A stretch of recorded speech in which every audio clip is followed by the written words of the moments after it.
Hi, Lee Phillips here, and we're going to talk about what a lawyer calls a 5-5 provision in a living revocable trust. There's one in my living revocable trust in the accumulation preservation wealth set in the personal planning section here. I've got to give you a little background first. In what we call an AB trust, or it's a trust that divides into two pieces when the first spouse dies. Husband, wife, doesn't matter. Divides into two pieces, and lawyers aren't too bright. They can't count too high, so they call one piece A and one piece B. It's called an AB split.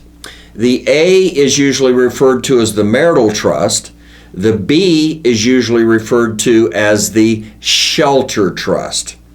What we're doing is we're doing this for estate tax purposes, so that husband gets a full chunk of estate tax value in his estate, and wife gets a full chunk of estate tax value in her estate. So we basically get twice as much money down to the family without having to pay an estate tax. And yes, this will work for a state estate tax in addition to the federal estate tax. So we get the A and the B.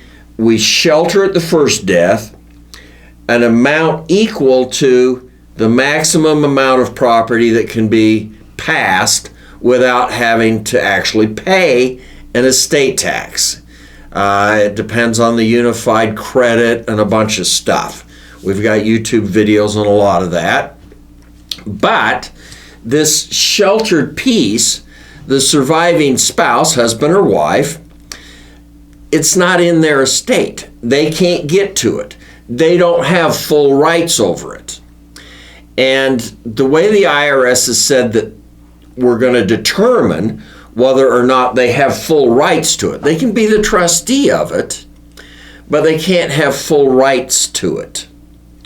And so the surviving spouse's use of this shelter trust, this trust B, these assets, is restricted to only health, education, and maintenance of the surviving spouse. We call it an ascertainable standard. The IRS says if I can only use it for my health, education, and maintenance, then they can ascertain that standard, and that's not full use of it. It isn't full ownership of this shelter trust property.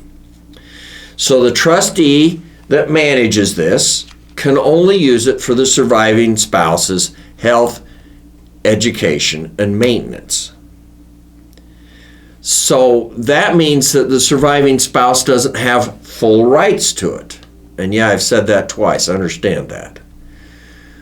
But in addition to this health, education, and maintenance, you can include in the trust what the lawyer calls a 5-5 provision.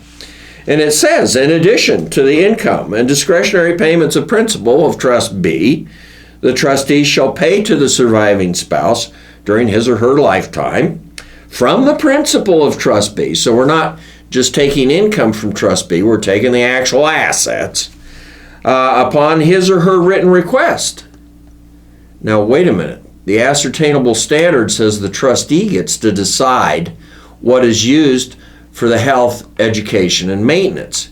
Now we're saying that the surviving spouse can give the trustee a written statement during the last month of each fiscal year of Trust B, which is going to be a calendar year probably, an amount not to exceed during the fiscal year the greater of $5,000 or 5% of the gross value of the assets in Trust B.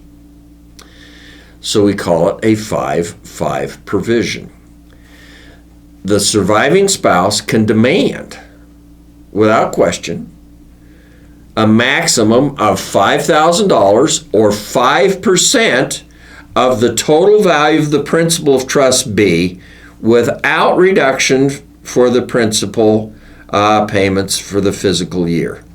So they have that right to withdraw the greater of $5,000 or 5% of the trust. And if this is a trust with tens of millions of dollars in it, which today it could be, then 5% isn't insignificant. So we call it a 5-5 provision. And the IRS says if it can only be used for the health, education, and maintenance of the individual, plus they have a 5-5 provision and no more, then these assets in this shelter trust are not owned by the surviving spouse. They will not be included in their estate when they die.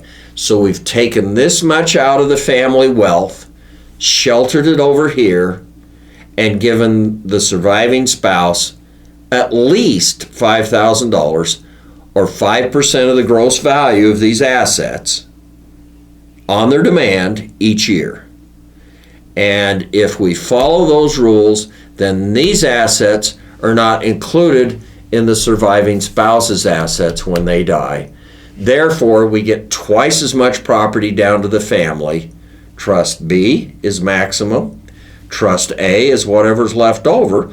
Now, if you've got a lot left over, then that may be a taxable amount when the surviving spouse dies. But we've at least gotten one shot at this estate tax when the husband dies, one shot at the estate tax when the wife dies, or vice versa. So we get twice as much down to the family.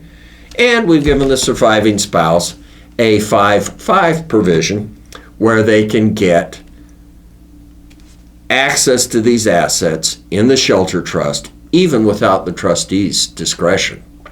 Otherwise, the trustee can only use it for their health, education, maintenance. So, understand 5-5's better? Now, don't forget to subscribe. And if you want the actual language for the 5-5, click the button below and we'll send you one. How does that sound? This is Lee Phillips talking about 5-5 provisions.